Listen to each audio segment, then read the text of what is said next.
And here we go. We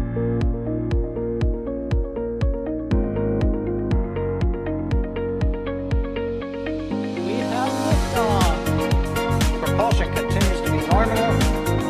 R68 chamber pressure looks good. Following up. Roger, roger, planet. Water towers fly! Yes! Echo down to nominal. Flight downside FD off. Bring in FD off. Off. It's orange! 145! Oh my god! Decollage. Put that in the big bag, Eagle. 343 unfolds to go. Indeed. We rise together, back to the moon and beyond. The methane would be igniting in the flare, correct? Yikes. You good? Sure. We don't need any more of these.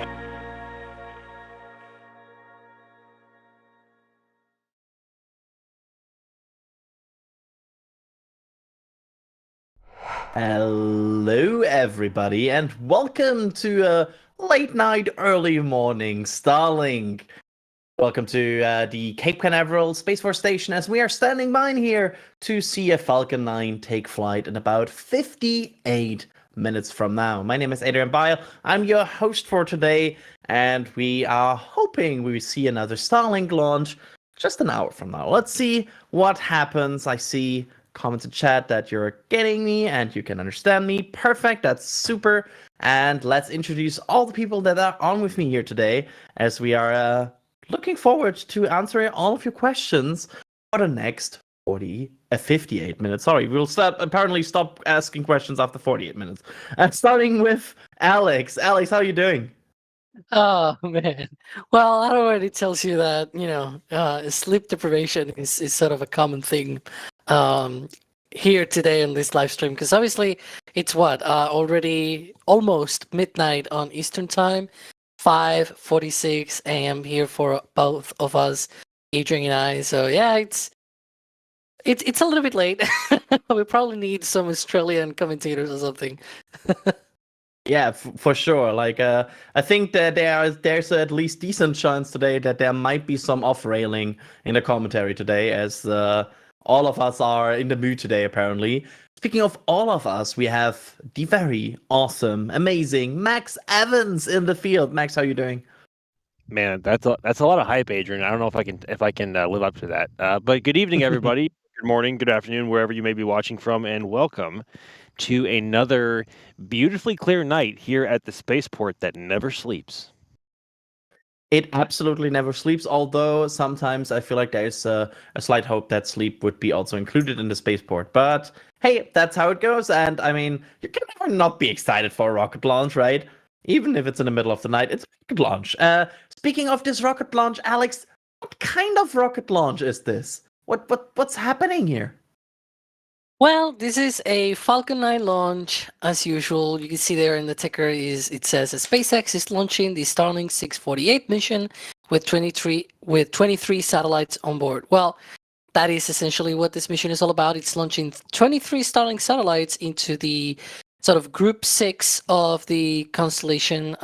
There's actually two constellations, Generation 1 and Generation 2. Generation 1 had the first shell was only V1.0 satellites, then they started launching V1.5s onto shells 2, 3, and 4, and Starlink Generation 2 started with Group 5 missions, and then we're seeing now Group 6 and Group 7, and most recently we saw Group 8 missions, but this one in particular is a Group 6 mission, 48th launch of that sort of group of missions, and so it's going to be a 43-degree inclination orbit. It's going to the southeast out from the Cape.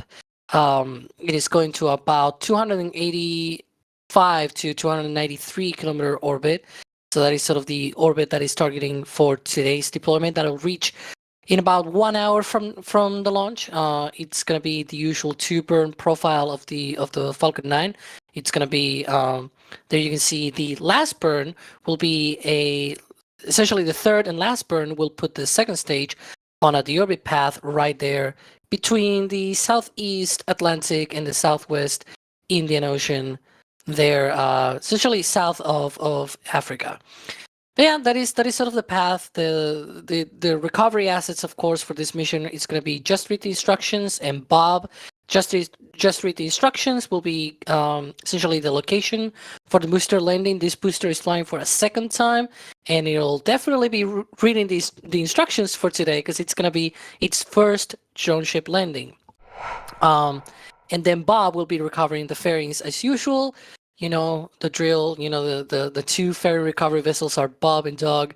Bob went out and is essentially supporting this mission. So hopefully we get those two ferries back. I believe today we got the return of Doug out there from recovering one of the Starlink fairing halves, and then the other fairing halves from the recent. I think it was the Eutelsat or the bandwagon. I think it was one of the two. But essentially, it returned with two pairs of fairings because those vessels can recover two missions in there. So yeah, I think I hit everything else. I'm mostly sure that there's more stuff to hit, but maybe Max can go through that. Yeah, Max, I will start with a question here, which is of course the number one questions we can always ask people in the field here. How windy? How weather? How weather? Goodness. Well, actually, thankfully, the weather tonight is absolutely beautiful. There's only a slight breeze coming out of the southeast right now, and the American flag here, right by the countdown clock, is just chilling mostly. I mean, it's moving, but it's not aggressively moving, if that makes any sense. But we have perfectly clear skies above us. I think I see some high altitude clouds off to the south. But other than that, it is an absolutely picture-perfect night here at the Space Coast. You can see plenty of stars very easily, and of course, there's no moon yet. So, pitch black, and also we have the countdown clock illuminated tonight in theme of the total solar eclipse that was technically still yesterday, although it'll be technically 2 days ago in 9 minutes here in Florida. But it is a gorgeous night to send Falcon 9 to space. And let's hope they do that. We didn't have time yet to catch up on this, Max. So I'm throwing this question also to start a conversation with you here because we have not talked about this yet. Chat Simplicico asking thoughts on the final Delta IV Heavy launch. Oh boy, yeah, it seems like it happened a lot. Like last week, it seems like based on how tired we all are, in combination with the eclipse. That was. Just personally speaking on my end, that is a brand new top 5 mission for me. And I think at this point, the count now, my count is, I think, in the low 150s, like 154, 155. I think I have to update it. Easy top 5, though, from everything from the weather, the light, to how all the imagery came out, to the actual launch experience itself, because we were stationed only 1.5 miles away from the launch pad, and we heard it before it even cleared the tower. Like, we heard it very early on. The weather was so, and the atmosphere was so, that we actually heard the Rofies pop before engine ignition from where we were. It was absolutely insane. And of course, we just were rattled like crazy once the actual sound got to us. And you may have heard Julia over the hot mic too, just screaming her head off. But I think we all would have, and many others did as well. I think after it cleared the tower and got past some of the nicer clouds to photograph it by, I think I just threw my hands up just to watch it, just to finally see Delta IV fly in the daytime after almost 4 years of chasing it. So bittersweet to see Delta IV fly for the very last time, and it was very weird knowing that the launch infrastructure we were seeing in front of us, being the mobile service tower and the actual fixed tower structure with the umbilicals, that was never going to be used for Delta ever again. And that is one of the oldest active pads currently here at the Cape, serving a rocket that has been around for most everything that's been flying, I think, so far. But it has been an absolute. It's been a wonderful day, to say the least. I 100% agree, and I just wanted to use this question to also catch up on you here because we didn't talk about this yet, so I'm glad we now did. So let's dive into some questioning and maybe also focus on Falcon 9 here a bit with these questions. which I have a few here, Alex. Starting with a very specific booster question regarding booster and drone ships. Is the booster basically just targeting a location and hope the ship is there? Like, do we know how the communication between ship and booster works? Yeah, so what they do is that the drone ship and the booster are essentially both targeting a specific point in the ocean. So the drone ship is set up sort of in the vicinity or within a few meters of that target. The drone ship itself has its own thrusters and it can hold position in that location. And actually in I think either just read the instructions, both just read the instructions and a shortfall of gravitas, both East Coast drone ships have more powerful thrusters, and that will actually allow them to go out there on their own. But so far, we haven't seen them use that so far. But essentially, the drone ship just keeps its position in a certain position in a coordinate right out there in the ocean, and then the booster, what it does is it tries to target that position, and so it's essentially a very complicated thing where the booster doesn't really know that the drone ship is going to be there. It's just essentially what the question says at the end, just hopes the ship is there and it just lands there. We do know though that it seems like it's not just that dumb, so to speak, in quotes, dumb. They seem to have also some other algorithms where they can detect, probably the booster can detect when the drone ship is in range. I can think a way of doing that, which is, for example, with the altimeter, so the boosters at the aft end, they have a radar altimeter, and I think it activates around 3.5 kilometers in altitude. So what you can do essentially is that once you start seeing a difference in how the waves come back, because the radar will essentially reflect differently from the ocean than from a metal surface like the deck of the drone ship. So you could, in theory, code the landing in such a way that the booster actually recognizes when that radar is actually, coming back from the drone ship. Like, that could be a way where you could make a much smarter kind of landing software, but just an idea. I don't think that's actually something that they use, but it could be a way that they could enhance sort of the accuracy, so to speak. It's not just a pinpoint landing in one single location, one coordinate point. It's also that it will know where the ship is without needing, two-way contact. It doesn't need to know, essentially having signals back and forth. But I do believe even that happens. But I don't think it happens to detect the landing zone, but rather to report data. If you think about it, when the booster goes very far away from the launch site, how do they get the telemetry back to Hawthorne, for example? Here, when they launch, they have Cape Canaveral, they have ground station here with big antennas and everything. Once it goes over the horizon from the launch site, how do they get that telemetry from the booster? One way that you can do that is beam the telemetry down to the drone ship or the support ship, and then the support ship sends it to either Starlink, for example, or in the past it was to a GEO satellite or something like that, and then it came back to Hawthorne. So multiple ways of either improving the landing accuracy or just using that landing in, that drone ship, the existence of that, to be able to, send signals back and forth. There we go. That was a very detailed answer. Thank you so much for that. As usual, Alex. you know me. Yeah. I It was mean, a very typical Alex answer. I know. I know. I mean, I'm glad for it. Coco Katz here, starting with the Red Team membership gifting here. Thank you so much for that. PN Wood with 5 Red Team memberships. Thank you so much. And then Mans on Mars with a super chat here asking, and I'm throwing this to Max, what was the most unforgettable mosquito experience you ever had at the Cape? The most unforgettable mosquito experience. That's questions you never thought you'd be asked. Catching me off guard here. I think the most recent one, I think the most pungent one in memory would be when Dee and I were out here for one of the most recent Starlinks, and it was right around sunset.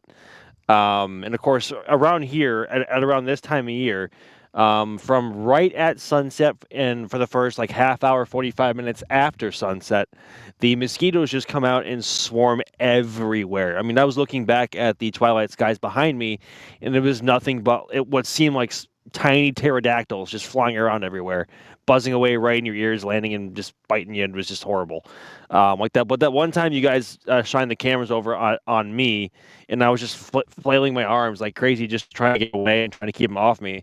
That was up there with one of the worst, to be honest. Because while sunset launches are beautiful, if we don't pack up quickly, or if it's like just if it's a just post sunset launch, we deal with a lot of bugs. So. We have, but honestly, with how prominent mosquitoes are down here, we deal with that all the time.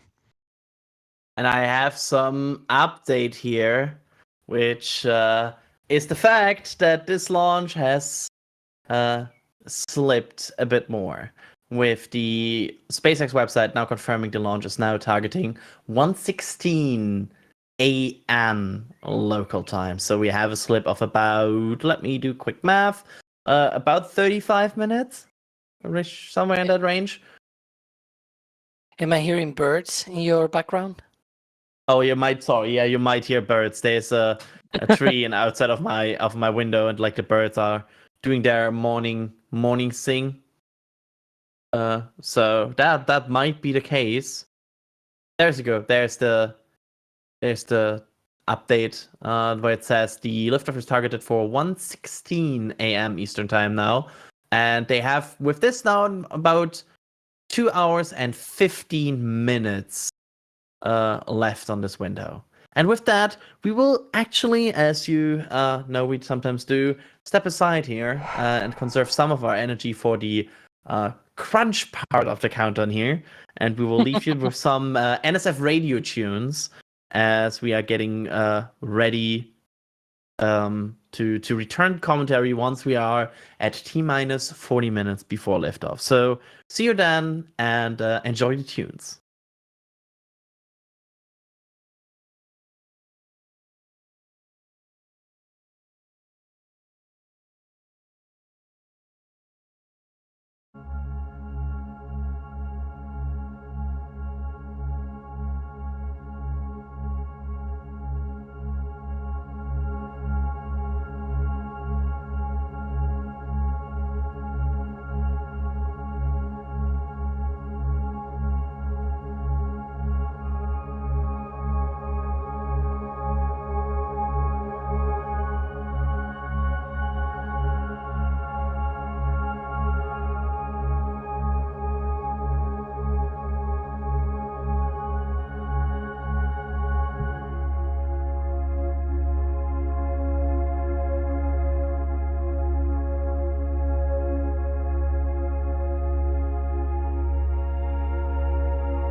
Hello, everybody, and welcome back to our coverage of the Starlink 6-48 mission, which is currently targeting 1:16 a.m.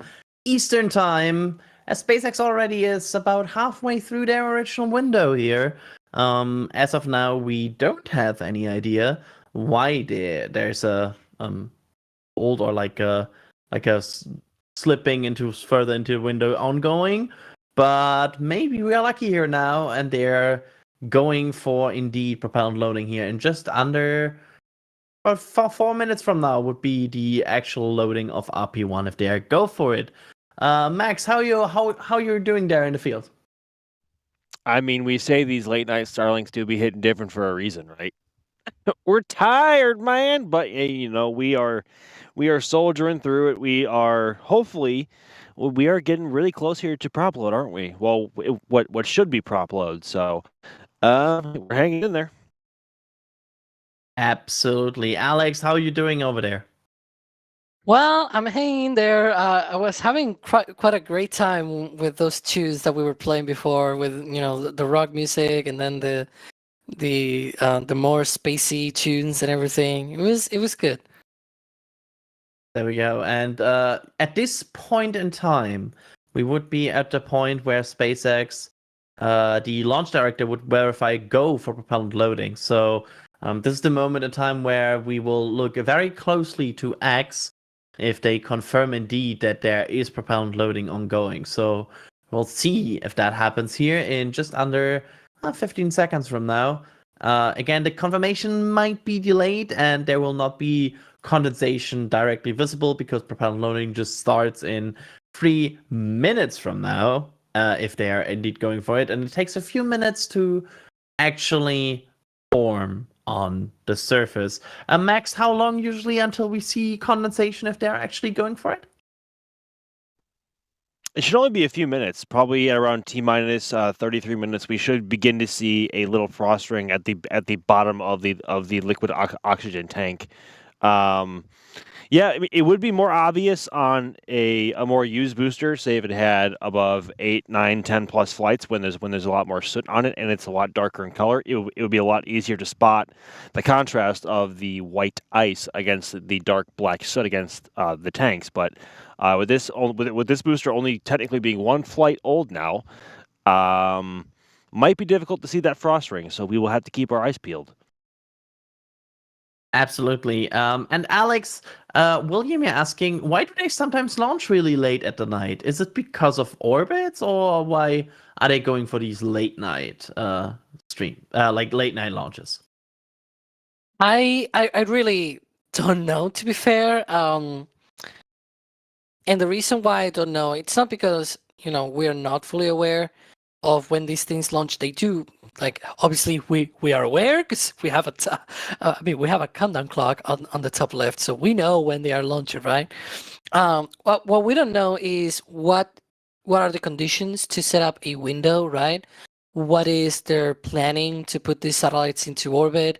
We know that at least at some points they have like up to 16, even 20 different opportunities during a 4-hour window.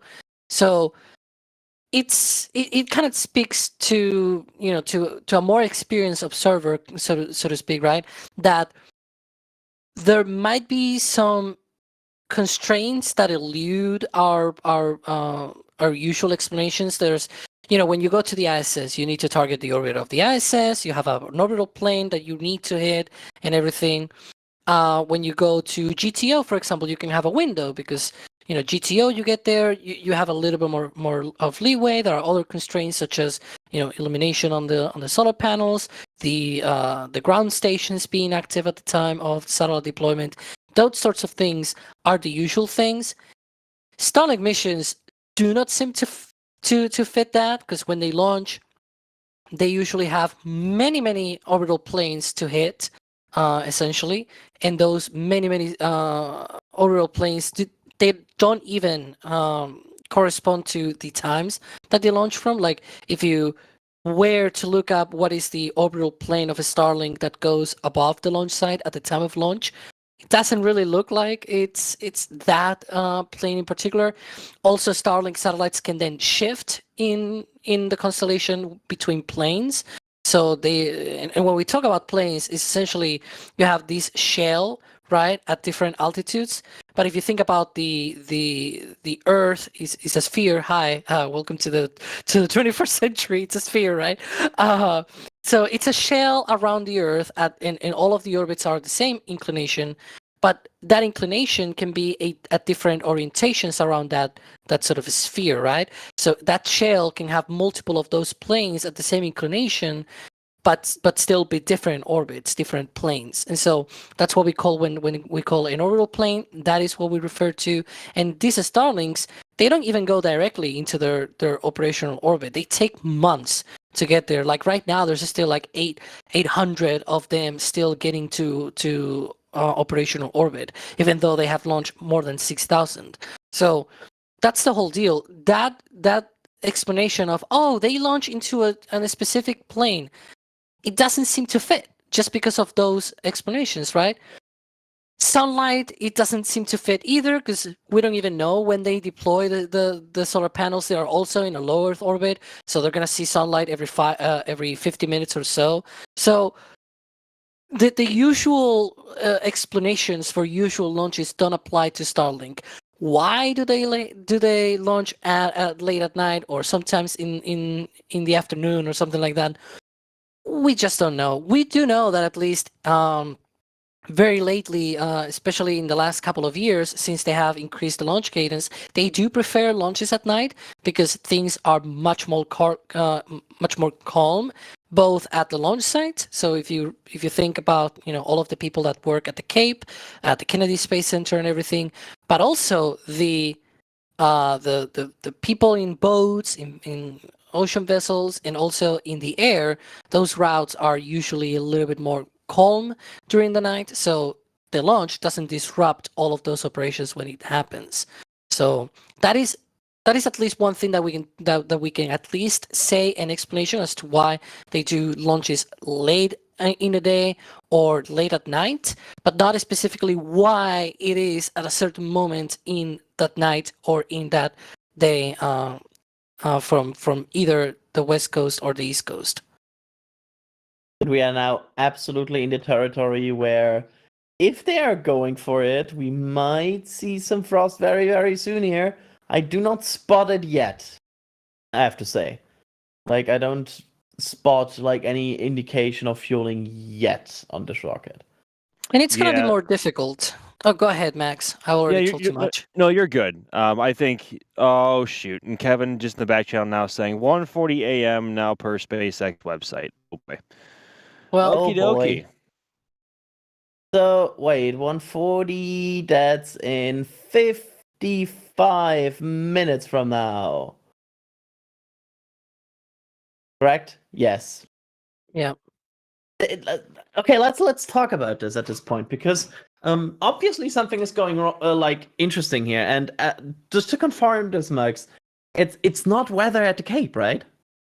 As far as my Mark 1 eyeballs can tell me, it is not weather here at the Cape. I think last time we checked, the weather was 90% favorable for liftoff tonight in the launch window. So while there is a bit of a breeze, it's nowhere near anywhere on a level that would cause issue for Falcon 9 or any other rocket for the matter.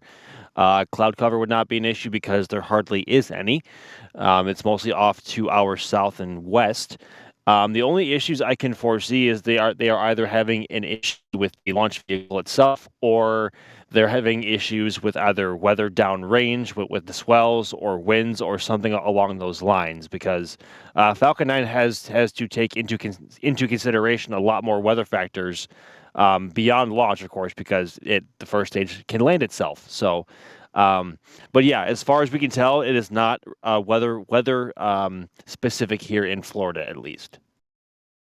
There we go. Yeah, it's certainly interesting, right, Alex? Like we are now getting into this pattern where, like, was this rocket like going up particularly late or something, or like do you have any idea why this could happen right now? Well, obviously the launch the launch weather was good. The forecast, as you can see there, that's the current weather. But even before this launch happened and the current conditions, we could see that. The forecast for today from the Space Launch Delta 45, it had a 90% favorable weather. So like there were really good chances of today's weather being good. Also for booster recovery weather, it doesn't give a probability, but it just says like what is the additional risk for that. And so for upper level winds, it said low, and for booster recovery weather also low. Solar activity was also low risk. So there was no additional risk in terms of the weather up in the atmosphere with the upper level winds or the booster recovery or even the solar activity. So whatever is going on, it must be down maybe to the vehicle or the ground support systems. But so far, we have no idea. We have no confirmation from SpaceX, so we cannot say. I think we also see the weather board there, right? And yeah, completely green. It's completely green. So something clouds. But, I feel relatively confident to say this is probably not a weather-related situation right now. I would concur. Yep. So we're standing by here. There's the weather report. You can see the 10% chance was just the primary concern was the cumulus cloud rule, which means big cumulus clouds that are forming, which would violate Falcon 9 flying through it. So basically they cannot go there. But you can also see the additional risk criteria. Like everything looks good. Yeah. I mean, this is like the prime example of a report that reads like, yeah, okay, weather, no issue. Yeah, and the other one where it says cumulus cloud rule and liftoff winds, that will be for tomorrow. If it were to delay to tomorrow, they will have a little of a higher chance of violation of weather rules. That will be from 10% to 30%, aka the go chance that will be going from 90% down to 70%. But still, we've seen many launches going at 70%, and yeah, it's okay. I mean, what Falcon Heavy went initially at 30, right? Wasn't it like 30? Yeah, there's been some that have gone at 20 or 30%. I think there was even a shuttle one where it was like 10% and it still launched. I mean, 10% is not zero, right? It's yeah, it's 10% after all. So you have some chances, at least. If you wait around, you might find the moment to go up. Deborah Jean here with a super chat saying, "You guys whipped out. Here's a couple bucks to the cause to bribe someone to let you get a little bit sleep before IFT4." We just joking sometimes. Like honestly, we are complaining on a very high level here. We love covering rockets, so it's actually honestly this is okay. I'm totally gonna say this. Like honestly, this is kind of interesting. Like this is not your like everyday Starlink launch we are getting here right now. There's stuff to think about here. There's a weird situation going on. So I like this. I like the off-normal situation sometimes a bit because you have something that you have to put your brain into, right? Yeah, but also I guess it will be very unfair to say to people, "Oh, we are super sleep deprived. It's 6 something. Right now it's 6:49 a.m.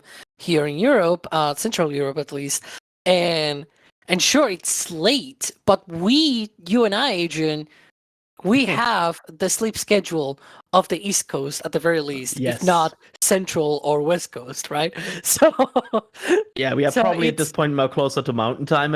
It's getting worse, I feel like. Yeah, I feel like we're getting very, very worse on that. But don't worry, we have our sleep. It's just that even though it's very late here in Europe, we have already switched our own internal clocks, I guess, to American timelines and to time zones in America. Still, it's very late even for Eastern time. Like it's already 50 minutes past midnight. It's about to be midnight in Central time. So yeah, it's Hi Max, how are you doing? Oh, I'm doing just swell. I mean, but it's also worth noting that this is not the first time that this has happened, and it was kind of a theme or kind of a meme, I guess, with us internally last year, where this would happen I think this happened multiple times over the summer for various reasons, whether it actually was weather or whether it was something with Falcon 9 itself or pad infrastructure. It can be one of a million reasons that we honestly have no insight into. So the best we can do is speculate and try to observe the best we can with our eyes, but we can't really see much. So that's what makes it interesting, I guess is the correct word. Yeah, like I agree with interesting. And speaking of interesting, we also have a graphic here, which I want to bring up at this point, which is kind of interesting as well if you're close to this launch and you might be interested and ask yourself, hey, will I be able to see this launch and where? Spilling up the information here, basically, of course, shortly after liftoff, you will initially see it around the Cape Canaveral area, but as the rocket then goes higher and higher, and especially at night, you will have visibility all the way to Orlando, Daytona Beach, and well, after this, it starts to become a bit of a situation of like, how's the weather looking, how's the humidity, but you can see this pretty far, depending on where you are. So of course, at least try to visit it if you're in the red circle right now. And of course, as the rocket then goes down range, you will also see it somewhere on some of the aisles on its path. So make sure to also have an eye out there as well. Depending on trajectories, you can always see it even like igniting the second stage, and you can sometimes see the second stage burning up in the atmosphere. There are different things you can experience doing a Falcon 9 launch depending on where you are. So always worth to keep out an eye for the trajectory. Yeah, one thing that I always say is that, you know, there are so many Starlink launches that you should try.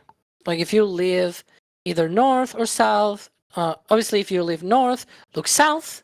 If you live south, then first look southeast, then towards the east, and then it probably will go south. If you are, for example, in Miami or something like that. If you are in the Bahamas, you probably have to look up, you know, towards the north all the time. But essentially, you know, look in sort of the direction of where that launch is going to happen from, and you may see something, and you know, just gotta try. If you don't see it tonight, maybe it is the next Starlink launch, which should be in 3 days from now, because that's from 39A.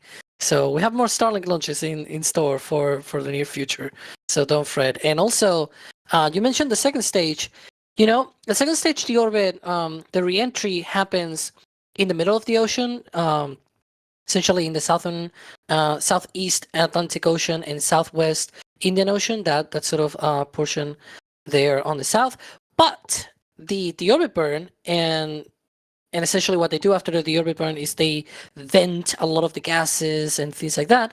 That happens over the US. And sometimes we see that on McGregor Live, especially when it is, you know, near sunrise or something like that. Today will not be like that, but I believe the next Starlink launch, the one essentially from 39A, will be that. So maybe, you know, not this one, but look out for that the orbit burn on the next launch. We'll probably remind people about it when that happens. There we go. Always something interesting with these rocket launches. You can always try to get a different angle, something new, and experience it in a different way than you ever did before, which is always cool. James Simpson, you're becoming a launch director. Thank you so much, James, for that. And I mean, that's a very generous amount of support. So I hope you really, really enjoy it. Albert Craven becoming a Patriot member. Thank you so much for that. Musical Wolves also with us here late at night with a super chat asking, how long does it take for SpaceX to make Starlings? Alex, do we have any idea how long does it take to make a Starlink? I don't think we know. I'm trying to remember off the top of my head, and I don't think we know. We do know sort of the rate of production because they have talked about more or less how many of them they can produce. I think they said around 200 a week or something like that, if I remember correctly, or maybe it was a month. I know it was like in the hundreds per month. So that's a big amount of satellites, and they are not small. These are like 730 kilograms in terms of the mass. So they're very big satellites, and producing some of those. But obviously, you could have like 200 of them being produced at different steps. Like you have 200 steps, and you're like, oh, now we're talking this thing, and then we're welding that other thing on this other step, and like you have 200 satellites at 200 different steps in the production, but they take, I don't know, a month each, right? So then at the end of the month you get 200 of these done. But like that will be cheating, of course, but you still get 200 done every month, right? But each individual satellite is done in a month. We don't know that data. We don't know how much it takes or how long it takes to do a single Starlink from the first materials coming into the factory to the satellite coming out from the other end. We don't know that, but we do know that at least they come off at a certain rate, essentially. Just like the Raptors, for example. I believe 200 a month sounds very reasonable, by the way. Because if you think about it, we have like 2 to 3 Starlink launches a month, which is a week, which is like around 46 to 69 Starlink launcher, like Starlink satellites a week. So that would roughly multiply to around 200 a month. Yeah, which is, and a similar thing happens. Go ahead. I think that's like the based on like, this is of course like very rough economy based on just looking at it.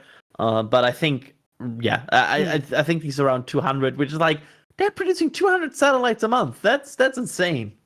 There are companies out there that in like 60 or 70 years of operations, they have not produced like half of that.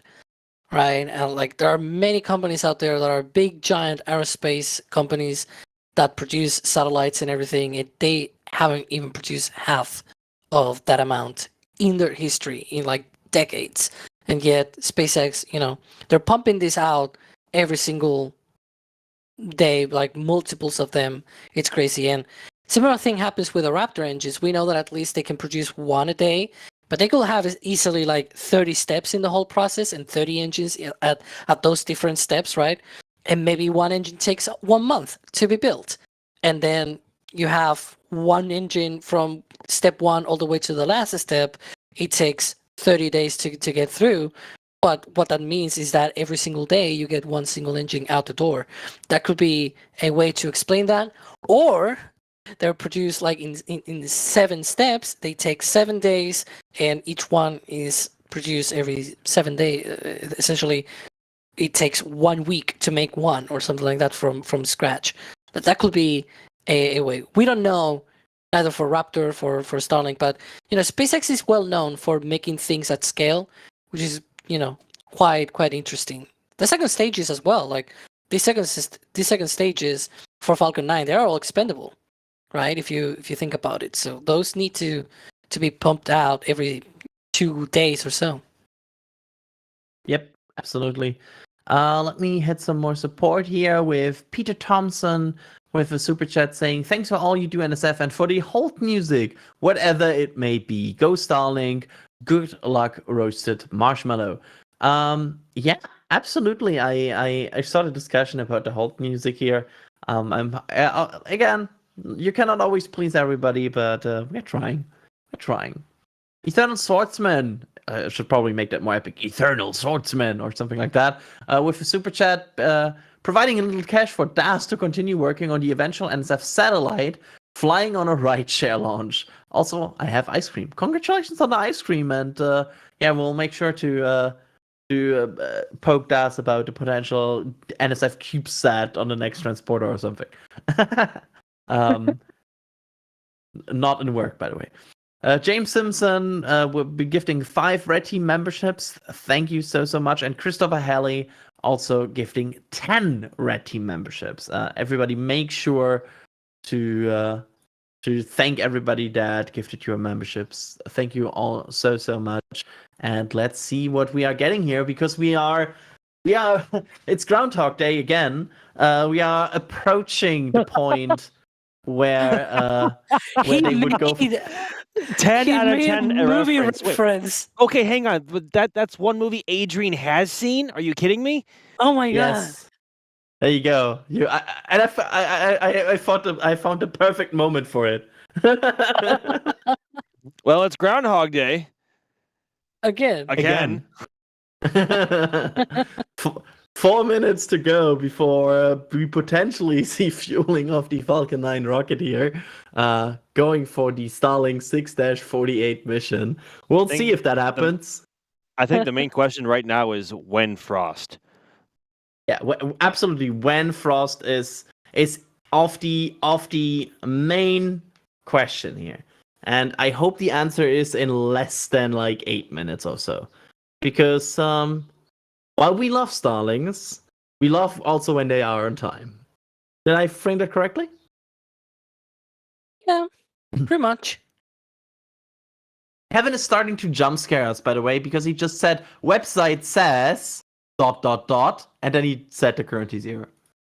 So Fired. yeah, he's starting to scare us.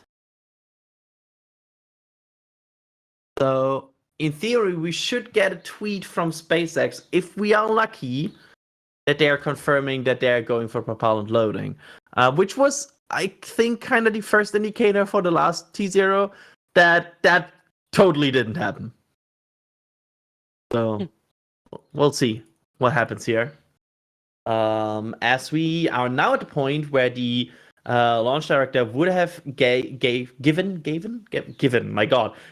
go for propellant loading. I can talk. It's totally fine. So yeah, looking forward to hopefully seeing our propellant at this rocket. Let me hit more questions here. And again, if you have more questions about today's mission, or let's be real, anything at this point, make sure to tag at NASA Spaceflight in chat, and we'll get to it.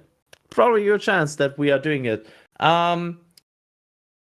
We get a question here, Alex. When are we expecting to see the last Group 6 launch? Yeah, I have the same question. Welcome to the club. I really don't know, to be fair. They have so many Group 6 launches in store. They have filed FCC permits for a lot of them that I don't really see when that could be. It could be in a few months. Like, they could just say, oh, well, let's just throw this out and let's go to just Group 7 and Group 8 missions. Group 8 missions are essentially like a mix of normal V2 mini satellites with Starlink direct-to-cell satellites, whereas Group 7, they're just essentially V2 mini satellites only, except for the demo mission, which carried 6 DTC satellites, but those were demo satellites. Anyways, yeah, I really don't know. I don't even know if there's going to be like a Group 9. I guess there should be a Group 9 at one point because they have all the shells of Generation 2 of a Starlink. They have many other that they are wanting to get approved as well. We'll see. Just, keep an eye on things. Yep, I agree. We are certainly keeping an eye out here, as we are now 50 seconds away from the potential start of propellant loading. So far, no confirmation, but also no bad news. We also say always, no, it's not confirmed yet, but we also didn't get any bad news yet. No further delay confirmed yet, so that's good. I guess you could say to some level right now, no news is good news. Yeah, no good. I mean, unless we are at like 30 minutes and no condensation. Right. We could use some we could use some word on prop load or not. That'd be nice, but we haven't heard any news of a delay. So yes. So that's good, but to be fair, we were at this point before. So let's wait. Let's see what happens here. As we are now past the moment where propellant loading, my god, should have begun. Let's see. Alex, how many active Falcon 9s do they have? I assume the mean boosters, right? About 16. Yes. 16. Yeah, 16 boosters. Which makes sense if you think about how fast they have to turn them around. Like, they're going for a lot of launches, so having a big fleet is probably a good thing at this point. They have, I think, 6 from the West Coast and the other 10 from the East Coast, plus 2 Great. side boosters for Falcon Heavy. And they will these be expendable on them? Like I know they're coming up so many expendable side boosters and like center cores and Well, for now, there's only one upcoming mission that is completely expendable for Falcon Heavy, which is Europa Clipper, and that is where those 2 boosters that I mentioned just right now, those are going to be expended in that mission. They have already flown 5 missions. Like it's not going to be, oh, they're expended on the first mission. No. They have flown already quite a few missions, and they have returned back to land and everything on each of those 5 missions. But the 6th, that's Europa Clipper. It'll need all of the performance from those boosters, and so they're going to be expending both the center core and the side boosters. yeah. I don't want to sound like super crazy. Yeah, I think the same. I see some condensation. I think I see the same. I was about to say the same thing, but all of the atmospheric haze is just toying with my eyes, and I'm not. It's making it very difficult to judge. And what's nice about with this being a super fresh booster is you can still see the American flag and the actual SpaceX logo on the side of the tank. So when the actual SpaceX logo starts to be I guess interfered with at the bottom, that might be the biggest giveaway. See, the thing with that, you said that, but I've seen a 15th flight booster with the visible logos, but that was from the West Coast. I don't know what they do with those boosters out there at Vandenberg. They are so much cleaner. I don't even know. Guys, I think I see vapor coming off the tank. I swear. Oh. At the very bottom. I see it as well. Yeah, I think carefully saying, I mean, we might see things. It's not impossible at this point. But I think we are in propellant loading. Either we are in nice. propellant loading, or the sleep deprivation is getting to our eyes. Yep. Both are equally possible. We are at a 50-50. It's a Christmas miracle, Crispy says in the back channel. Yeah, I see it. I completely see it now. It's very clear. Yeah, on the left side. Yes, on the left side, yes, you can see it now. Nice. Yeah, it's very visible. It's going up. Alex, do you mind to explain us why that is meaning that this will now, like, this is what's the situation with Falcon 9's countdown once they start propellant loading? Yeah, so the propellant load starts at T-minus 35 minutes, and it's all automated. So essentially, there's no people, turning a knob somewhere or a valve manually or something. No, this is all automated. Everything happens always at the same time. And essentially, at T-minus 35 minutes, they start the automated launch countdown sequence, which is essentially when the ground systems start loading RP1 on both stages. That is rocket propellant 1 kerosene, essentially, rocket-grade kerosene, and liquid oxygen onto the booster on the first stage. So the second stage is not getting liquid oxygen still. That'll wait until T-minus 16 minutes, essentially. But for now, it is being loaded with RP1. The first stage is being loaded with both RP1 and liquid oxygen. And what we're seeing there with that frost is precisely that liquid oxygen tank on the booster getting frosty. So, it gets cold.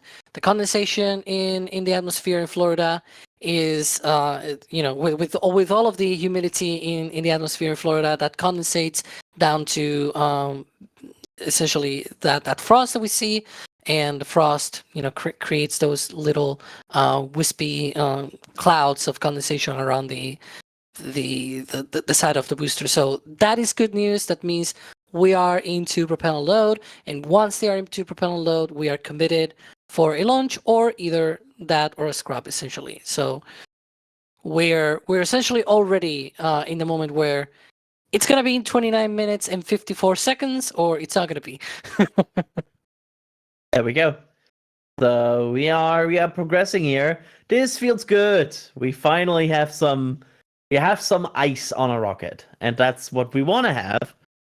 So everything looks good to go. From now, we know that the weather looks promising. Max, probably no breaking changes at the weather, right? Like it's still good. It's only 79% humidity. That's dry. That's dry for Florida, man. It's like that's pretty That's much like like the desert. desert out here. Yeah. Yeah. But yes, Adrian, to answer your question, yeah, everything looks good, if not better, honestly. So there was a bit of cloud cover down to our southwest, but that looks to have thinned out quite nicely. And the wind has calmed down even more. It's probably down to about, oh gosh, I don't even know, probably 2 or 3 knots at the most right now. I mean, it's getting very calm out here, which may be a bit of a problem because the wind does help keep the bugs away for a bit. But hopefully they stay away for a bit longer. Yep. Like let's really hope for that. No clouds, please. Alex, we got a question here. That where is it? I'm going to be at the Cape on Friday night. Is there a launch on Friday night? Do you mind giving us a Yes. quick overview about the rest of the week? Yeah, so there's actually a launch during on Friday night. So it is essentially the other launch that I was referencing here that is going to happen later in the week. That's going to be from 39A. The window opens at 9 p.m. Eastern on Friday. So if you are around and you are outside during the night, then definitely look out to that. It could be within a 4-hour window, like it could be 9 p.m., but it could also be 1 a.m. There's no guarantees here, but you know, if you are still at least awake, then try and you know, watch that launch. There we go. So you might be lucky here with the timing. Good luck with, and of course you can always use next space flight to check out when the next Falcon 9 is launching, and every other rocket. That's the good thing. There's a lot of rockets on there. That is There the you go. one. Starlink 649. Can you guess which YouTube channel will also cover this? Correct. We. Yeah, Kevin, unknown vehicle. That is not our fault. That is SpaceX's fault. There's 16 boosters that could be the ones being used for this mission. You could probably do some elimination here and there of which ones it must not be. For example, today's booster, it's most definitely not going to be that one. Yes, if it's gonna be in B1083, a something barge. is going to be weird. Exactly, it's going to be on a barge by the time that mission launches. So it's definitely not going to be this booster. But you know, there are other candidates. There are usually at least 4 or 5 candidates. Back in the day, I used to guess which boosters they will use, but now they have so many boosters and so many possibilities that it's like, I give up. I don't care. Yep, and I believe I just saw a Twitter notification. Yes, SpaceX has also confirmed what we can already see with our good old Mark 1 eyeballs. Propellant load has begun for tonight's launch of 23 Starlink satellites from Florida. All systems and weather are currently go for launch.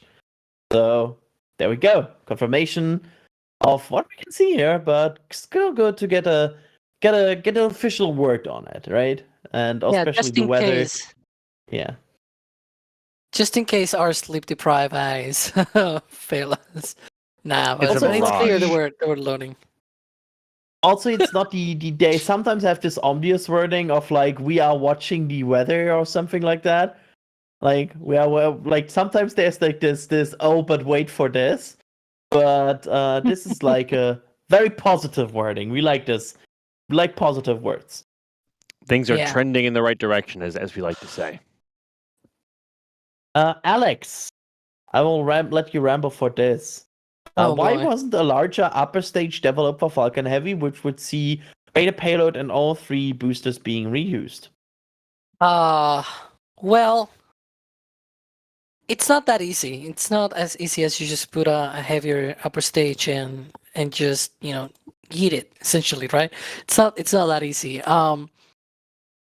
It depends on what you mean larger. If you mean larger as in stretched, well, that will mean you need a complete new tooling for that one, just for starters, because it will essentially be a different tank and a different structure that you're building and everything, right? Anything from production to handling, all of that tooling will need to be redone or essentially complete. You know, have like a second line of that, right? then on top of that, during launch, for example, Falcon 9 itself, it's already very long for how thin it is. So those things will probably not be good. Even with the Falcon Heavy, even having those side boosters, you still have those potential bending moments and everything. Like all of that risk impacts on the structures of the vehicle, and so it's not that easy. Now, if you mean a wider second stage, then you're talking about transportation issues. Right now, Falcon 9, it is essentially the widest that you can build a rocket, and you can still truck it through roads. And that's how they move these Falcon 9s when they are produced at Hawthorne. They are moved to McGregor and then all the way to the launch sites, either in California or in Florida, right? And so they are always tracked. There's only one moment when they are in, well, I guess 2 moments when they are in a barge, when they have landed on a barge and they are transported back to the port. But also on the West Coast, they have this little barge that they use to transport boosters horizontally from the port of Long Beach all the way to Vandenberg. So instead of trucking those, they use that barge. I don't know really why it takes a little bit longer time to get them there, but I guess it's probably cheaper. I don't really know. But yeah, so if you create a wider upper stage, and you start to get to the point of how do you transport that, other than the production, the logistics, and everything, you still have that also in the whole process. So it's not that easy to produce just a larger upper stage for for Falcon Heavy. I was saying Delta for Heavy. We have had that launch today, so obviously my brain just went out there to Delta 4. But yeah, it's essentially there's a lot of drawbacks for very little gain. There's not a lot of Falcon Heavy launches, to be fair, compared to Falcon 9 at least. That would be cool if we had as many Falcon Heavies as Falcon 9s. That would be insane. Well, maybe not Falcon Heavy, but one day we're probably going to have as many Starships or more than Falcon 9 launches that we are having today. I mean, that's still crazy. Like, if you think about it, that feels still crazy. The biggest rocket of all time, and we just casually talk about it. Yeah, it's gonna be launching like every 3 days, 2 days, once a day. It's a weird feeling. And it's getting bigger too. Oh yeah. Max, what's your feeling on the renders and everything on the V3?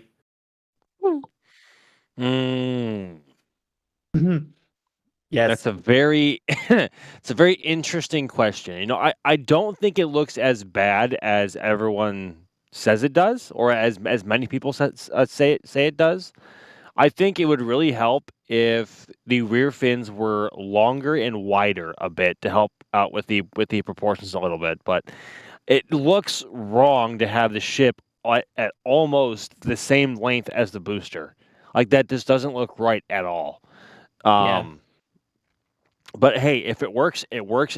Rockets do not need to look aesthetically pleasing. I mean, that's one of the things that's one of the guidelines that they do not have to follow. So whatever works, honestly. I mean, at that point, one could say it's functionally beautiful. Yeah, that's. I will copy this polite statement, and I will totally agree with you there. And with that, we are now reaching another point in the timeline of a Falcon 9 launch, which is, of course, the moment that they wrap up a certain thing. Alex, what are you doing now? What are we about to see?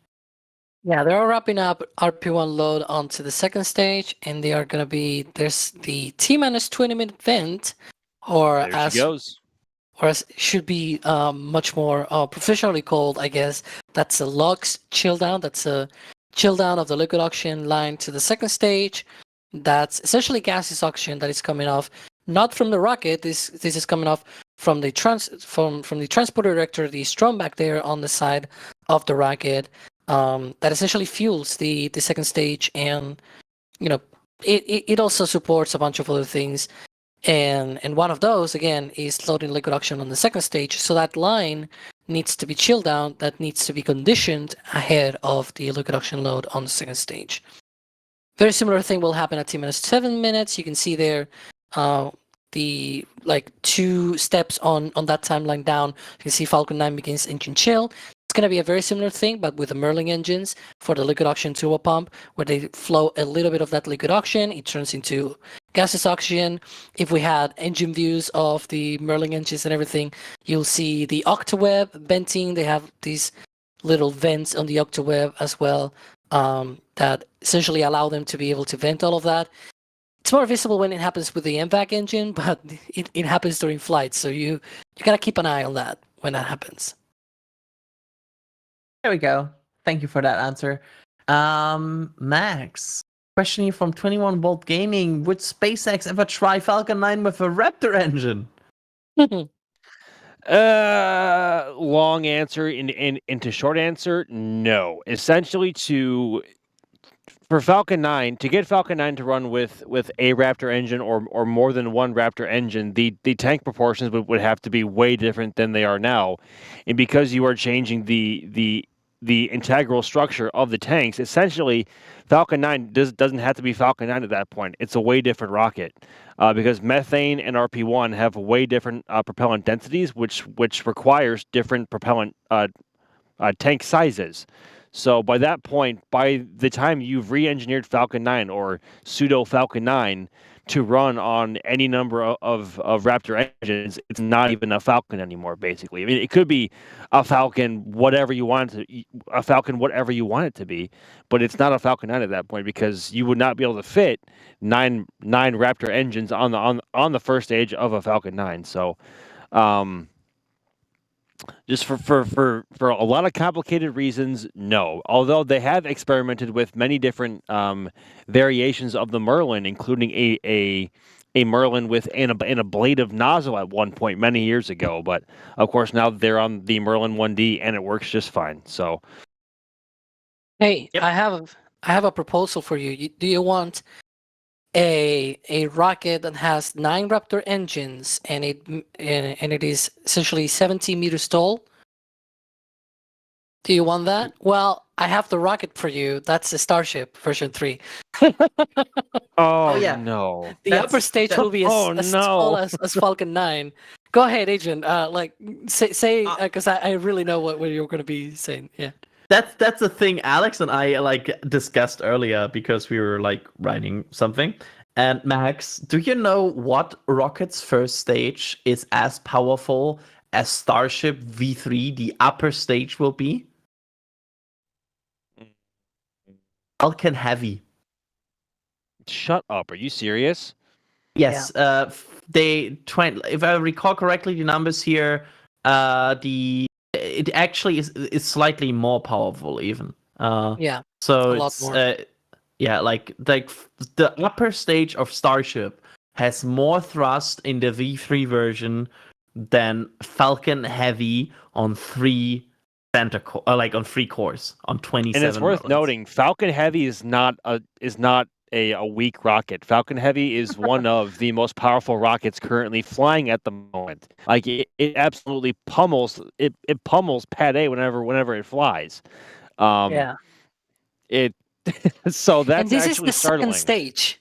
This is the ship. It's the the upper booster stage. Yeah, this is produces- ship. Yes.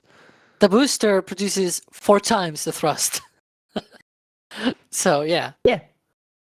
So just the Yeah, upper stage of a Starship on version 3 will be more powerful than Falcon Heavy. That With is 9 so, engines and everything. That is yeah. so much energy to try and control and contain. That is terrifying. Good luck hot staging ring. That's all I'm saying. Good luck, have fun. Yeah. It's basically a full Falcon Heavy first stage firing at you, and the hot staging ring is like, yep, don't like this. Hot staging ring going, bye. It's completely bye. Is this where we start going off the rails? Oh, we are off. Rails. There are no mean- rails here. When did we just even start? I don't remember how long we are here now. I think the rails stop at midnight Eastern time, so we are well past that now. Yeah, I think so. There's a no rails rule at some point, and I think we we just have to follow that, right? So, I mean, we are just following the rules. Let's see here. We are just 14 minutes away from this launch, hopefully. I almost jinxed it, but then I said hopefully, which means I didn't jinx it. That's the rules. Saying hopefully always kind of gives you a pass, and also saying in principle as well. Kevin saying in the back channel, Starship would have filled propellant and launched already since we went live, which is true because it's an hour and 14 minutes, so they would have been able to completely fuel a Starship and launch it in this time frame. Unless it delayed by an hour, just like it did last time that it flew. Just saying. Yike! Just So, saying. yeah, I mean, still for unknown reasons, we don't know why we are 2 hours in the window here, but we are in the window as Falcon 9 gets ready to launch another batch of Starlink satellites, 23 at this time, to space. Alex, why are 23? Why not 24 like in that one experiment? Why this number? It's a good question. I really don't know why they haven't come back to the 24 that they did tried once. I'm guessing that we'll see it at one point, but just keep an eye on that when that happens. Now we can see clearly that venting or condensation, I should say, from the second stage liquid oxygen tank. We were talking about the T-20 event. That is the liquid oxygen chill down of that strong back line. Then it stopped. We have seen that stopping about 4 minutes ago, and now we can see that frost line, that condensation appearing on the second stage. So that's good news. Everything is progressing just as expected. Yep, absolutely. Let's see here. Max, I know you're close to stepping away, but I'm still throwing to this one. Like, does it feel weird to have a Falcon here with just a second flight? Like, just 2 flights? Honestly, yes, because a majority of the fleet, I think, are at least at 7 or 8 flights at minimum or above, and there's actually a significant number of boosters now above 10, nearing 15 or over now. And we have 3 boosters alone in the entire fleet holding at 19. So seeing a fresh Falcon 9 at 1 or 2 flights is honestly bizarre, and it's so weird. Because this booster last flew Crew 8, which was only about 37 days ago. And whenever we go out to the pad for either camera setup or for a photo op or anything, and there's a shiny white Falcon 9 booster there, it always feels like it's almost a different rocket because we just aren't used to seeing how Falcon 9 looks brand new anymore. Yeah. Yep, absolutely. And at this point, Max, I want to give you the chance to step to your gear and get ready for your shots for today's launch. So we will soon see you on the other side of this launch and check in with you how your shots worked.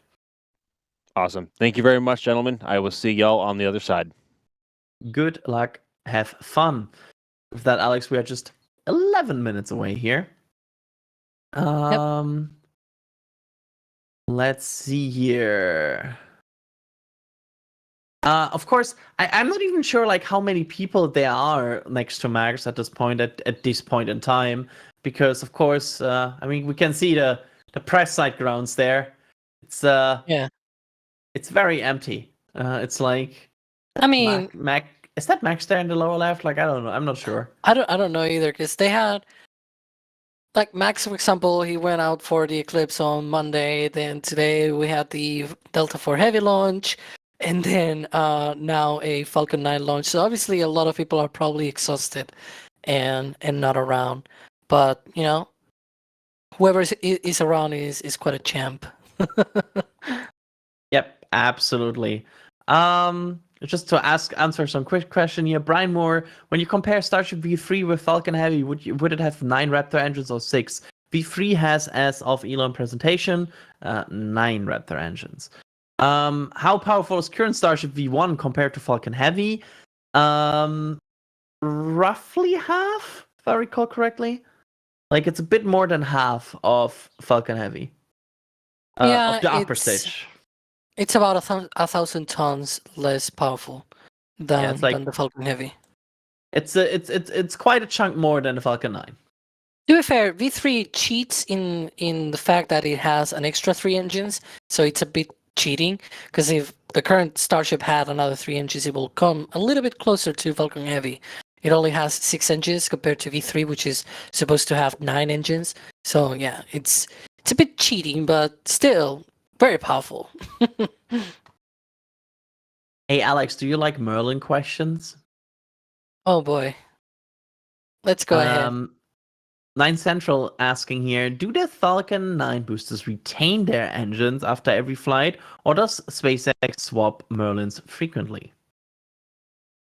Well, we know they swap engines. What we don't know is what is the frequency, right? Whether it's frequently or it is rarely done or something like that. We do know that they swap engines, and the way that we know that is because a couple of months ago they said on a recent Starlink flight that a booster that was flying, I think it was flying for the 16th time or something like that. Yet the Merlin, one of the Merlin engines on that booster was flying for the 22nd time or something like that. So obviously there have been more flights on Merlin engines than the boosters themselves. So that means that this Merlin engine in particular had to start its career on some booster, and then in the way it got moved maybe more than once at least around different boosters, and then it ended up on that booster. It flew its 22nd mission, and maybe it has flown already. Again, who knows? Because they fly so often that maybe by now it has already flown again. So you never know.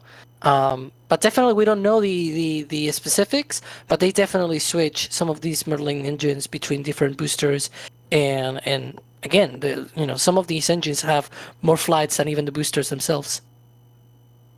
Yeah, absolutely. And it's to answer that question, which I already see here in the queue. Now we don't know the record for the most flown Falcon 9 engines. We know that it's at least 21, right? But we don't know if that engines instead make it 22nd. That's sadly something that SpaceX only rarely shows and like updates us on. It's more like a flavor comment in the broadcast, I would add. So yeah, sadly we cannot fully answer that. Can answer here is the timeline going up for the last 7 minutes, which now starts with the Falcon 9 engine chill, which has begun just 13 seconds ago. And the next big step we will see is the retract of the strong bag, which will start in just 2 minutes from now. And then we will slowly move into this territory where they start wrapping up, locks loading on the stages, pressure the tanks for flights, and then get ready to let Falcon 9 take over the countdown, as they are basically moving into the final steps before ignition and liftoff. So we are at the business end of the countdown, as we love to tell it here. Yep. Another Merlin question here, Alex. Does the Merlin engine have any sort of coating on the inside of the nozzle that needs to be reapplied after a certain number of firings? Oh boy, I have no idea, to be fair. I will think maybe no, but since I don't know that specific detail of the Merlin engine, I cannot say for sure. So it's a most likely no, but we cannot confirm it because SpaceX just has not confirmed it 100%. Oh, I mean, of course, Like, the engine is like regeneratively cooled, right? yeah. I know enough of the engine that I will think that maybe no, but also there could be another secret hidden reason to do that, right? That I don't know. So that's why I'm not saying, oh, absolutely no. I just think that my gut feeling says it's probably no. But you never know, right? You never know, no? Anyways. Yeah, absolutely.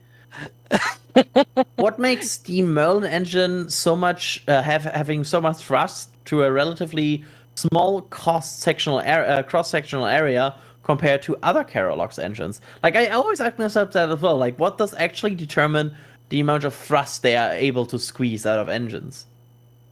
Well, it usually depends on, for example, the chamber pressure on the main combustion chamber, right?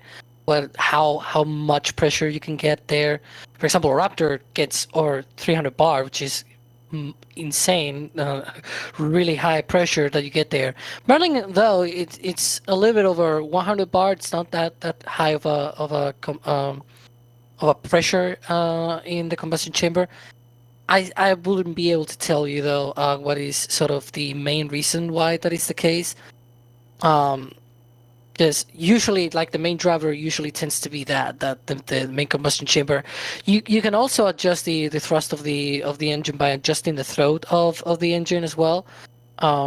Essentially the throat of the combustion chamber, and usually a wider throat you get more thrust out of that. But also at the same time you get less specific impulse, especially if you are at altitude. Yeah, it's a good question. I will have to actually compare with other engines of the same size and see how much thrust they get.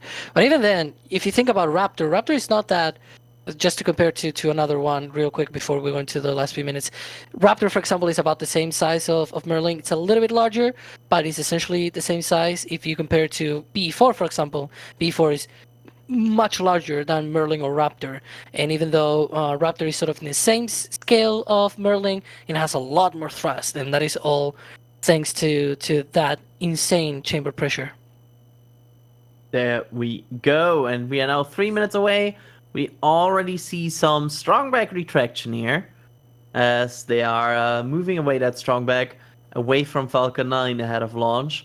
We also see the rocket very much fueled up and venting here, and we will now move to this final end of the countdown. At 1 minute before the launch, we will see the Falcon 9 flight computer taking over the countdown, which basically means at that point the Falcon 9 will conduct some self-checkouts, and it also has the ability, if something is wrong, to stop the countdown. So we'll see what happens there, but usually it's smooth sailing, and that's basically one of the big next milestones, as we are just 200 seconds away here from hopefully Falcon 9 taking flight.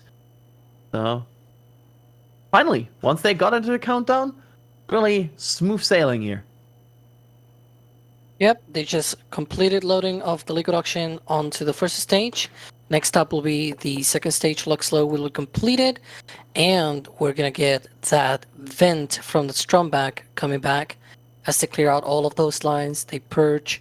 It's essentially the gas closeouts, they call them, and they do a very similar thing as well on the mount, but it's a little bit harder to see. And I just heard they call out Stage 2 liquid oxygen load complete. So now Falcon 9 is fully loaded with propellants and ready to go. Just getting through that last minute. And just to remember everybody, this is the 37th launch of the year of SpaceX and the 5th launch of the month. And it's quite a pace they are showing right now, which has been impressive for all of us watching all of this, as they are just launching over and over again. We are now in the final stages of the countdown, where the flight computer has taken over, and we are now waiting for the launch director to give the go for launch for today's Starlink mission, which will be the kind of like final check before we are moving into the terminal count here.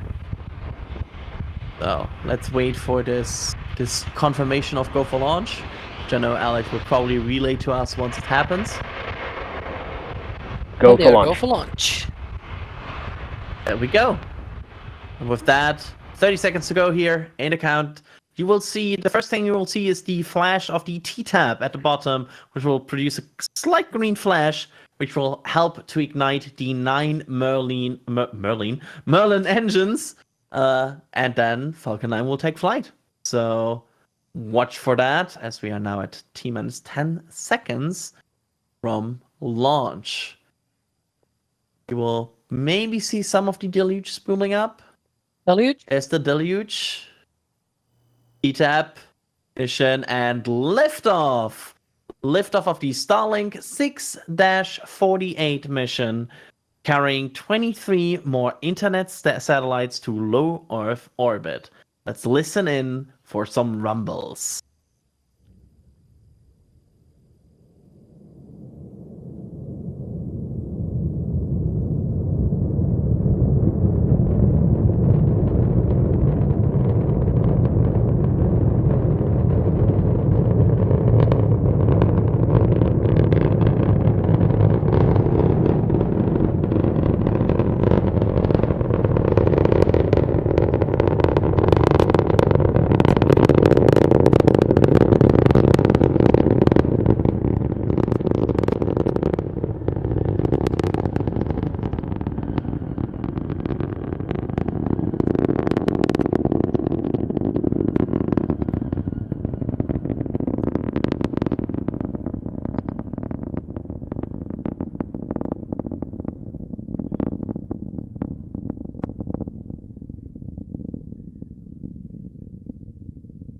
this has to be one of the most amazing audios we have ever. I love this. Like, this was just perfect audio. I have nothing to say besides I love this. And so far looking good here on the Falcon 9 flight.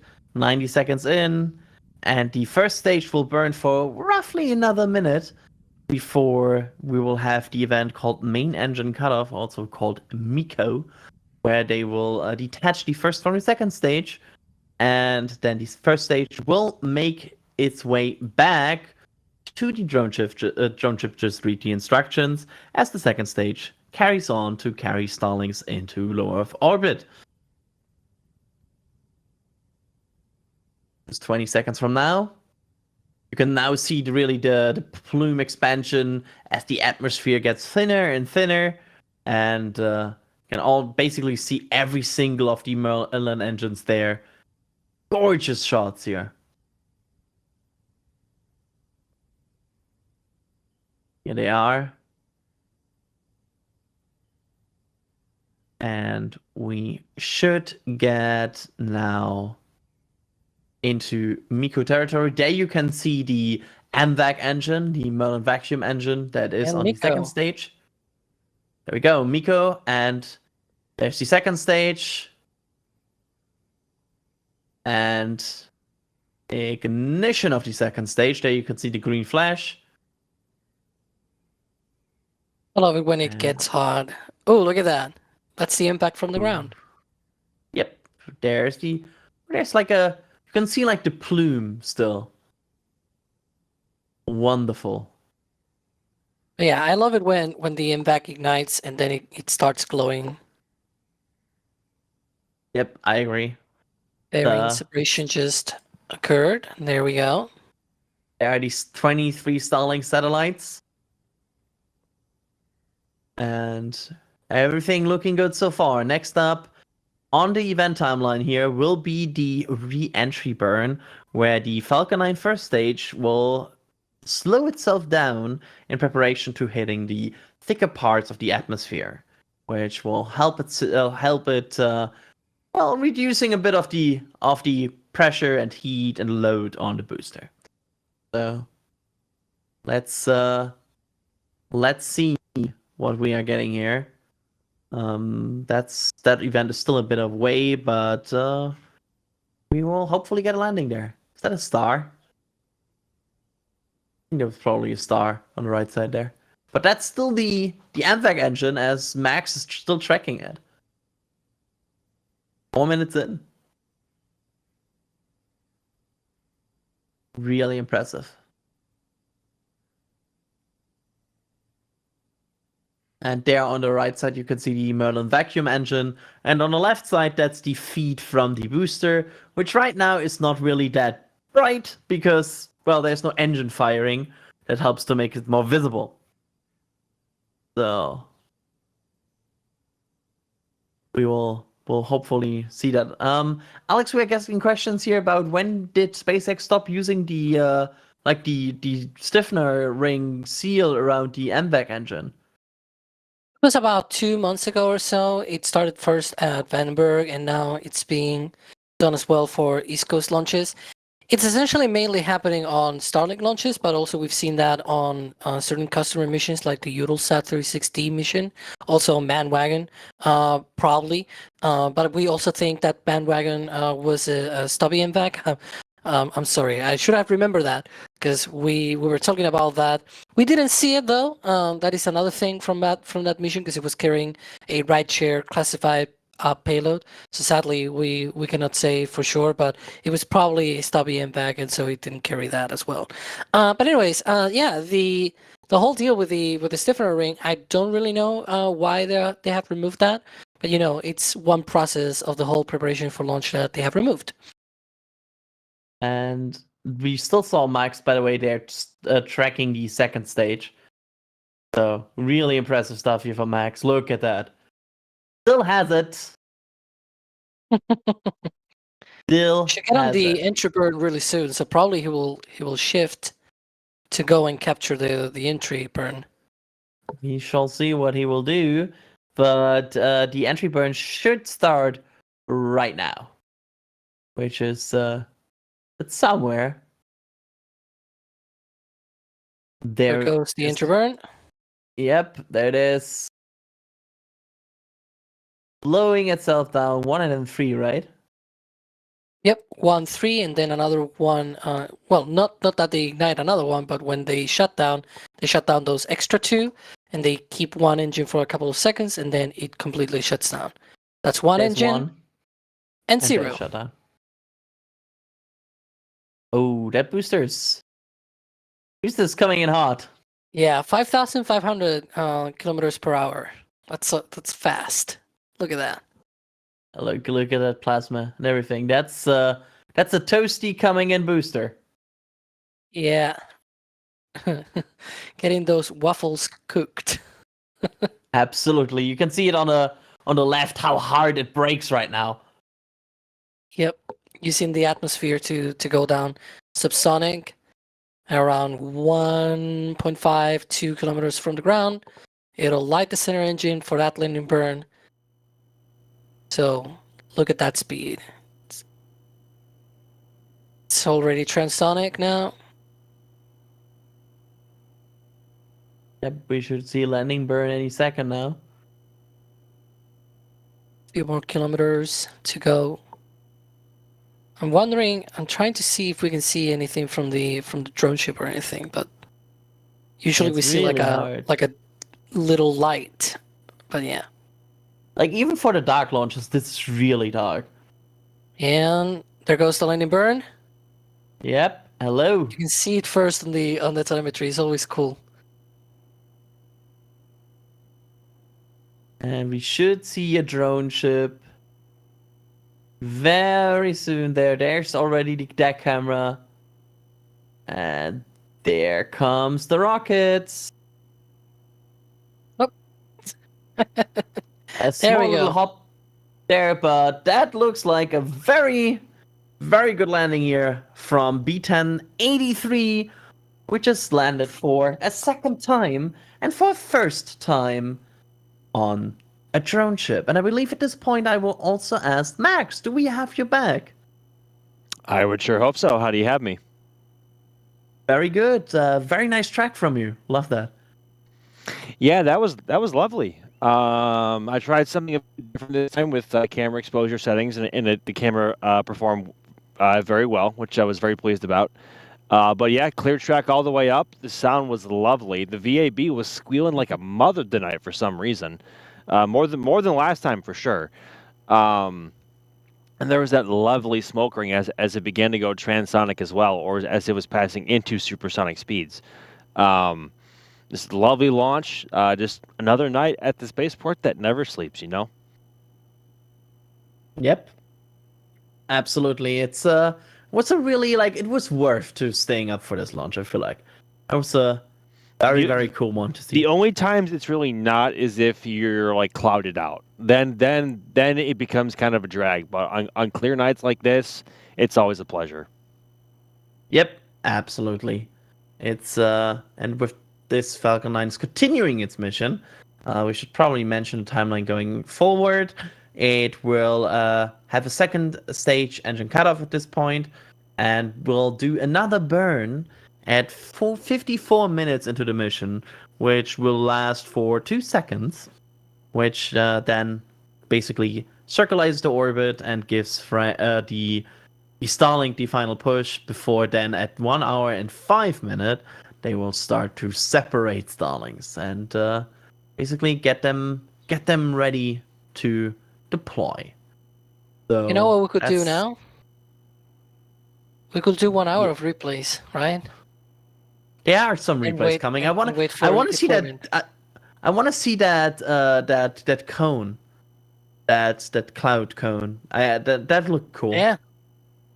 It's That's- not present for every single launch. The atmospheric conditions have to be absolutely perfect for that to be present. That would have probably looked amazing in the daytime, but alas, that's not what happened tonight. But the atmospheric conditions have to be just right so that when Falcon 9 passes through that layer of the atmosphere at that speed, that the air molecules around it condense in a certain way, of course, to form that smoke ring or any kind of vapor cones off of the nose cone or anywhere else over it. So it doesn't happen every single time, but I guess we got lucky tonight. Yep. Sometimes you have to get lucky. I think today it's like just deserve to be lucky. So, Well, even though technically it's not the same day as Delta anymore, but yes, I would agree with that now. Yes. yeah, I feel like it's our lucky day here. So let's continue that trend and get some more nice views and lucky launches. So at this point, let's see a few more questions here about today's launch. With SpaceX making vertical integration for Falcon available at some point, Alex, does that mean they will keep the follow structure at Slick 6? And like in general, what's the status on vertical integration of Falcon 9 and Falcon Heavy especially? Well, you don't get to keep that rollover structure just because it worked for Delta 4 Heavy. That's one thing that I usually try to remind people. Just because it worked on another rocket, it doesn't mean that it works on this. And an example of that will be essentially the POI. It's so long ago that I don't remember. Essentially, the other structure that was at 398 that SpaceX removed.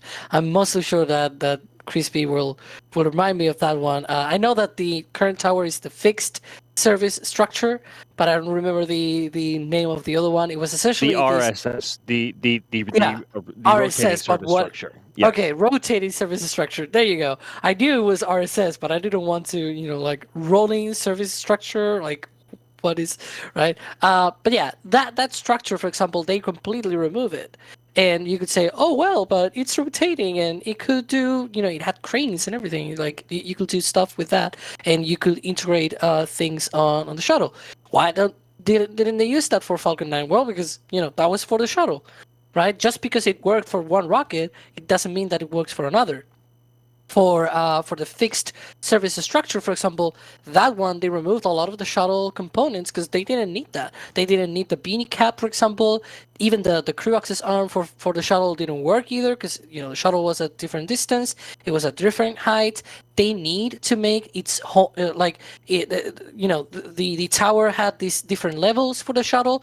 They have to complete sort of like a mid-level kind of portion in that tower to be able to accommodate for Falcon 9. Obviously, they used the basic structure, but a lot of the things that were used for the shuttle were not used. And especially that rotating service structure was completely dismantled. The only thing that remains is like one column out of that I think it's there for structural purposes. But that's the only reason why it's there. So the same thing I will say with that vertical integration facility, that sort of mobile service tower that they have for Delta 4 Heavy. Just because it was good for Delta 4 Heavy, it doesn't mean that it would be good for Falcon Heavy. And there could be many reasons to just make one that is special for Falcon Heavy and not, especially if you think about things like refurbishment and things like that between launches, and things rust, for example, just without the between launches, just because time passes and it's near the ocean, you need to essentially refurbish that structure. You need to take care of it. And if it's an old structure and it's not your own, right, you start getting into those problems. So I wouldn't have a lot of love for that structure just yet. Just wait and see what happens, and maybe we'll get to that point, see what SpaceX does. But it doesn't really need to be something that works for Falcon Heavy. There we go. Sheriff Tracy here gifting 5 Red Team memberships. Thank you, Tracy. Very much also a member of the team here. And then we have Flippers gifting a Red Team membership. Thank you so much. Mansell Mars with a super chat saying, tremendous coverage, gents. Thanks a lot. Thank you so much, Mans. And Chad Omen with a super chat saying, when will SpaceX stop using a cork? Oh, well, we answered the cork seal around the bell of the MVAC. So there you go for that. I hope that answers your question, and then Roseanne Devasto with a $10 super chat saying, "Whoa, smoke ring, all that blue, absolutely gorgeous. Still hearing it in Port St. John, 13 miles due west of Slick 40. Glad you got to enjoy that." Speaking of enjoying it, we have the opportunity to enjoy it a bit more here with some replays coming up. I believe they are ready here, KMR, where we can show some of the angles we got today and see what we captured. So let's roll some replays. There we go. What is that? Is that like Probably from the hut. there we go. Yeah. Up it goes. I love how like the flame change on Falcon 9. I feel like on Falcon 9 it's especially visible because at the beginning you have like this almost like this straight cone, and then it turns into like these giant expanded plume. I love it. It's certainly a feature of Falcon 9. Yeah, Falcon 9's exhaust tail looks certainly unique, especially compared to other rockets that have used and or use RP-1 now, especially Saturn V, of course, the Atlas V, which flies from the pad next door to Pad A and 40, and others as well. So Falcon 9 has a very unique look in many respects. Yep. I mean, it's basically becoming one of the most flown rockets ever in history. So it gets its fair share of iconic moments, I guess. With the fact that, it's a workhorse. It's doing so much. I believe, at least in the US, it's just second after Delta, essentially. Like Delta is like more than 350 launches. I think the Delta for Heavy today was, I'm trying to find because I have it written down here. Yeah, 389th and final launch of the Delta series of rockets. So another 50 launches for Falcon to go beyond that. So, and after that, you'll have to go to Soyuz. Exactly. Essentially, at least for R7 derived rockets, no single. Well, hold on, because I think it was the Soyuz. I should say it's like a star. One of the variants was like 800 or so. Wait, of the Soyuz. That's the press side. Where are you on this picture, Max? So if you look towards the countdown clock, you might be able to see me over there. That actually might be. Let me enlarge this real quick. Enhance.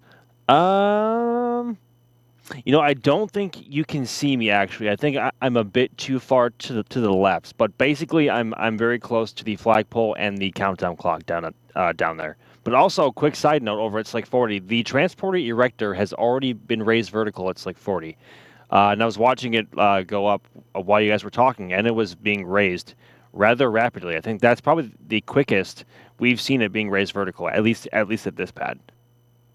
They're getting into cadence. Every minute counts. And we have one final replay here with audio, apparently, which I'm looking forward to because the audio was gorgeous on this mission. Yeah.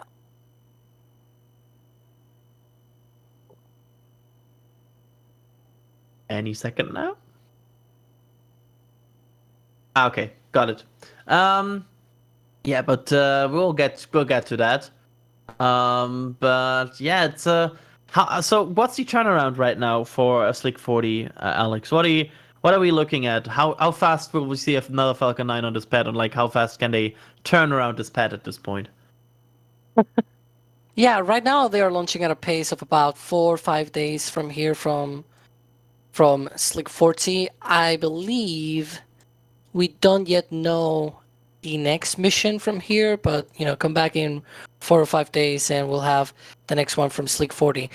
LC-39A though, that's getting a launch Friday night, as we were mentioning before, so stay tuned for that because we're going to cover that. And Falcon 9 in general, the next launch will be from Vandenberg. Sadly, we're gonna cover that one, but stay tuned to social media and everything because we definitely pimp those in and try to keep you updated and everything through the social media. I know that if I don't mention the social media channels, the usual, Twitter, X, whatever you want to call it, Facebook, etc. Right? We always try to Instagram. to pimp Instagram. You can also keep tabs on that on next space flights and everything. You can always have that not just for SpaceX but other launches as well. I believe later today we're going to have an Angara launch as well out from Vostochny. So we're going to have lots and lots of launches in the next few days. You can also watch Twist because I'm going to write about a lot of these launches on Twist this week in Spaceflight on Friday. So yeah. If you want to keep tabs on everything, just follow us on every single place and you always know about these launches. With that, we are showing the final replay for today's launch coverage here, which has audio. So enjoy the audio.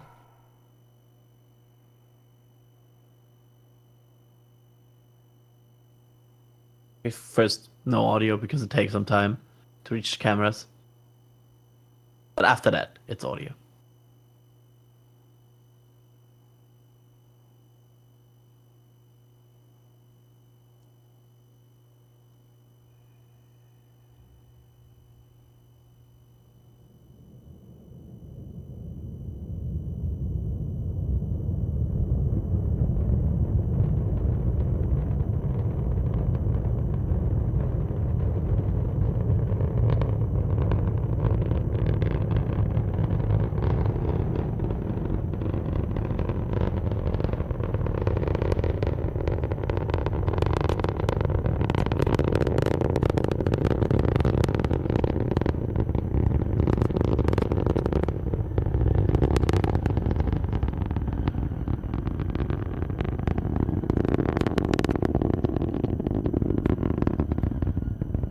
There was some of the VAB squeal.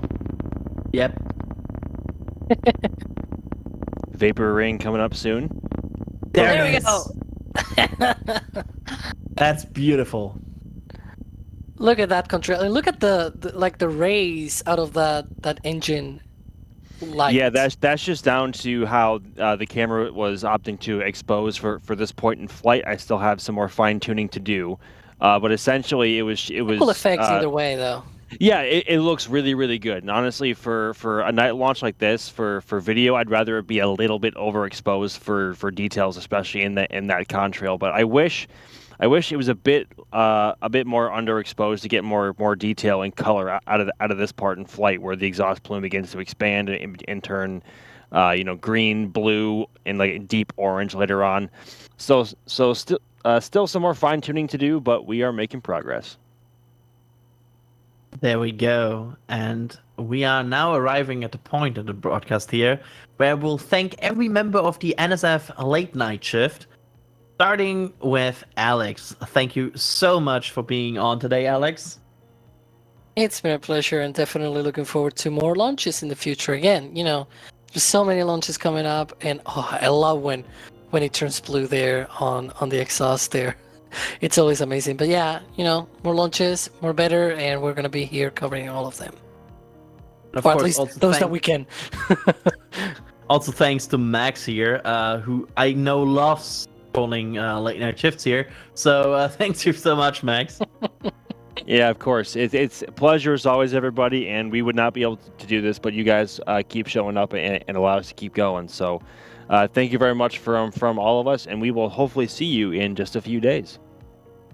Absolutely. And behind the scenes, last but certainly not least, my God, I cannot talk anymore, is Kevin Michael Reed, who was today's producer and supplied us with some awesome imagery today, and also the sounds and everything. So thank you so much, Kevin. My name is Adrian Bile. I was your host for today, and I enjoyed this so much. Thank you everybody for watching today. It was certainly an evening, and with that, let's roll the outro and let's all find our bed for today. So see you next time. And here we go.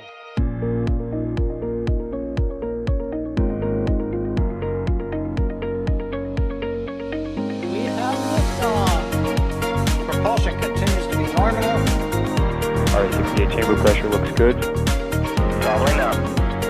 Roger, roll, Atlantic. Water tower, fly! Yes! Tango down to nominal. Flight constellation, FTD off. Second, FTD off. Off. It's orange! R45! Oh my god! Oh my god! Decollage! Look at that! Put that in the big bag, Jingle. 343 unfolds to go. Indeed. We rise together back to the moon and beyond. This methane will be igniting in the flare, correct?